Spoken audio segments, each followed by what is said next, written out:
دنیا میں متعدد عجیب مقامات موجود ہیں، مگر امریکہ اور روس کی سرحد پر واقع دو جزائر کچھ زیادہ ہی دنگ کر دینے والے ہیں۔ یہ ایک ایسی جگہ ہے جہاں آپ ٹائم ٹریول بھی کر سکتے ہیں۔ بہت سے لوگوں کا خیال ہے کہ امریکہ اور روس ایک دوسرے سے بہت دور ہیں، مگر ایک مقام پر ان کی سرحدیں آپس میں ملتی ہیں۔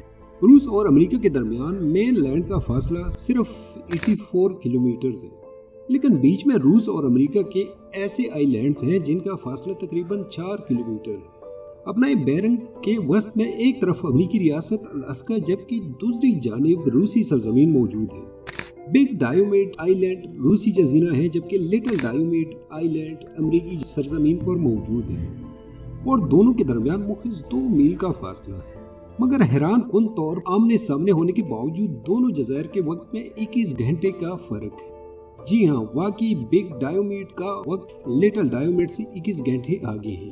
بگ ڈایومیڈ میں اگر جمعہ ہوگا تو دوسری جانب جمعرات کا دن ہوگا، یا لٹل ڈایومیڈ میں رات کے 12 بجے ہوں تو بگ ڈایومیڈ میں دوسری رات کے 9 بجے ہوں گے۔ اس کی وجہ انٹرنیشنل ڈیٹ لائن یا بین الاقوامی خط تاریخ ہے۔ IDL ایک فرضی خط یا لکیر ہے جو بحر الکاہل سے گزرتی ہے اور اس کے مطابق دنیا میں وقت کا تعین کیا جاتا ہے۔ تو یہ لکیر ان دونوں جزائر کے درمیان سے گزرتی ہے، جس کے باعث بگ ڈایومیڈ کا وقت اپنے سامنے موجود جزیرے سے 21 گھنٹے آگے ہے۔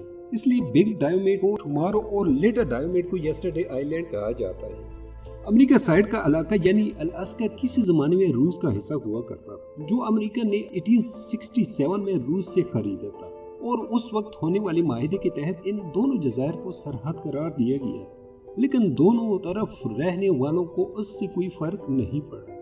دونوں طرف کی آبادی کے بیچ تجارت بھی ہوتی تھی، لیکن دوسری عالمی جنگ کے بعد USSR اور USA کے تعلقات خراب ہو گئے، تو سرد جنگ کے دوران یہ جزائر سوویت روس اور امریکہ کے درمیان میدان جنگ بن گئے اور اس بارڈر کو بند کر دیا گیا۔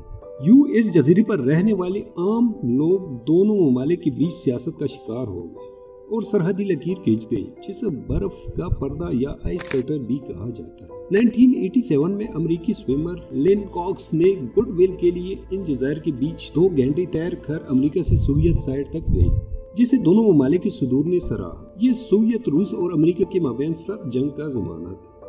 لن کاکس کو اکثر کولڈ وار ختم کرنے والا بھی کہا جاتا ہے۔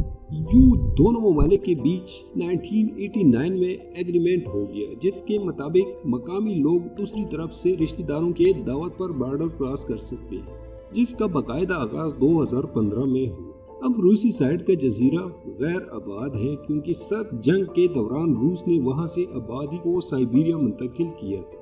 اب وہاں اکثر سرحدی حفاظت کے لیے فوجی ہی آتے ہیں، لیکن لٹل ڈایومیڈ میں 83 افراد مقیم ہیں۔